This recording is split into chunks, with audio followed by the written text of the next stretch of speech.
السلام علیکم۔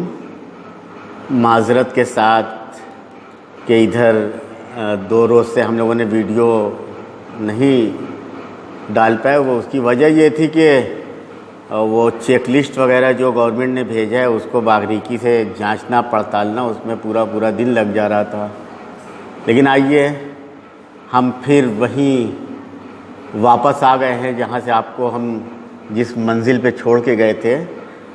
ہم آج پڑھتے ہیں انٹر کلاس کے لیے مولانا ابوالکلام آزاد کی ادبی خدمات۔ مولانا ابوالکلام آزاد کی نثر جو تھی واقعی اس کا ہر شخص قائل تھا۔ ایسا لگتا تھا کہ مولانا ابوالکلام آزاد نثر نہیں بلکہ نظم لکھ رہے ہیں، اور ایک ایسی نظم جس سے کہ دنیا میں انقلاب برپا ہو جائے۔ یہ وہی مولانا ابوالکلام آزاد ہیں کہ 1947 میں جب ملک کا بٹوارا ہوا اور ہندوستان اور پاکستان کے بیچ میں ایک لکیر کھینچ گئی تھی، اور جب انہوں نے جامع مسجد کی سیڑھیوں سے تقریر کی کہ مسلمانوں رک جاؤ، یہ قطب مینار کی بلندی تمہیں آواز دے رہی ہے، یہ تاج محل کس کے حوالے کر کے جا رہے ہو، یہ لال قلعہ تمہیں بلا رہا ہے، اور جامع مسجد کی سیڑھیاں تمہارا منتظر ہیں۔ تو جو لوگ پاکستان کی طرف بڑھ گئے تھے ان کے قدم وہیں رک گئے اور وہیں سے وہ واپس آ گئے۔ تو ان کی یہ تحریر اور ان کی تقریر کا یہ کمال تھا، اور سب کے باوجود جو سب سے خاص بات ہے کہ انہوں نے مکہ معظمہ میں ان کی پیدائش ہوئی، اور تقویٰ، پرہیزگاری اور پھر انگریزوں کے خلاف آزادی کی لڑائی میں بھی ان کا بہت بڑا رول ہے۔ اور وہ ایک گاندھی جی کی طاقت تھے، طاقت کے ساتھ ساتھ مسلمانوں کے نمائندگی بھی وہ فرما رہے تھے۔ آئیے یہاں سے شروع کرتے ہیں کہ مولانا ابوالکلام آزاد کا اسلوب نگارش دقیق اور رنگین عبارت کا نہایت دلکش نمونہ ہے۔ مولانا کا کمال یہ ہے کہ عربی فارسی کے ثقیل الفاظ بھی ان کی تحریر میں آ کر گراں معلوم نہیں ہوتے تھے۔ چونکہ مولانا کے خیالات سلجھے ہوئے ہوتے تھے، اس لیے ان کی عبارت مشکل ہوتے ہوئے بھی مشکل معلوم نہیں ہوتی تھی۔ پروفیسر رشید احمد صدیقی نے مولانا ابوالکلام آزاد کے نثری اسلوب کو خراج عقیدت پیش کرتے ہوئے لکھا ہے کہ اگر قرآن شریف عربی کے بجائے اردو میں نازل ہوتا تو اس کے لیے یا تو ابوالکلام کی نثر منتخب کی جاتی یا اقبال کی نظم، کیونکہ جو بلند آہنگی، عظمت اور شان ان دونوں میں ہے وہ کلام الہی کے موضوع ترین ہے۔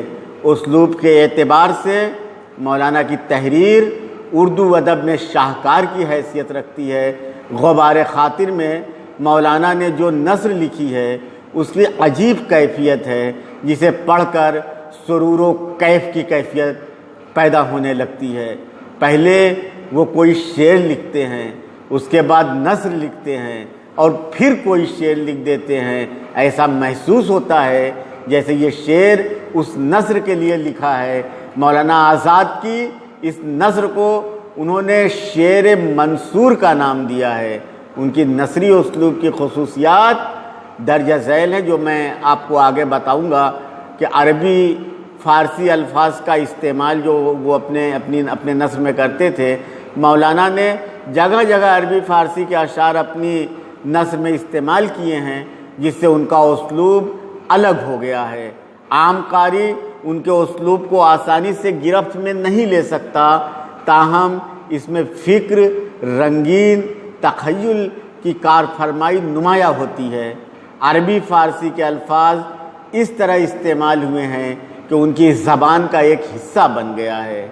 ظرافت یعنی کہ مذاق ان کے ہر نثر میں ملتا ہے، لیکن وہ ایک ادب کے دائرے میں رہ کر مذاق کرتے ہیں۔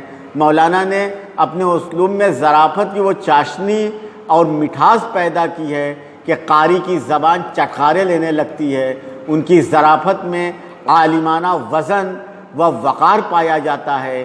مزاح نگاری مولانا نے بعض جگہ الفاظ میں مزاح پیدا کرنے کی کوشش کی ہے، ایک جگہ لکھتے ہیں کہ قلعہ احمد نگر ایک باورچی لایا گیا، وہ جب جیل کے اندر لایا گیا تو اس کی آنکھ پر پٹی بندھی ہوئی تھی۔ اس کی حالت مولانا یوں بیان فرماتے ہیں کہ قید خانے میں جو اسے رات دن قید و بند کے توے پر سینکا گیا تو بھننے تلنے کی ساری ترکیبیں بھول گیا۔ اس احمق کو یہ کہاں معلوم کہ 60-70 روپے کے عشق میں یہ پاپڑ بیلنے پڑیں گے۔ انفرادیت یعنی کہ دوسروں سے الگ ہٹ کے کچھ کہنے کا جو فن ہوتا ہے، مولانا ہر جگہ اپنی انفرادیت باقی رکھتے ہیں، وہ کہیں بھی کسی کی تقلید کرتے ہوئے نظر نہیں آتے۔ یہی وجہ ہے کہ ان کے اسلوب پر کسی دوسرے کا سایہ پڑتا ہوا نظر نہیں آتا۔ طرز تحریر، آپ کی طرز تحریر کی سب سے بڑی خوبی یہ ہے کہ خواہ جملے بڑے ہوں یا چھوٹے، مگر توازن اور تسلسل میں فرق نہیں آتا۔ آپ کی عبارت پوری طرح سے مربوط ہوتی ہے۔ تشبیہات و استعارات عربی و عجمی انداز کے ہوتے ہیں، اور جب ان کا استعمال کرتے ہیں تو معلوم ہوتا ہے کہ الفاظ اسی موقع و محل کے لیے بنائے گئے تھے۔ آپ کا انداز بیان خطیبانہ بھی ہے۔ ان کی تحریروں کو پڑھتے وقت ایسا معلوم ہوتا ہے کہ مولانا تقریر کر رہے ہیں۔ آپ عربی آیات کا استعمال بھی کرتے ہیں۔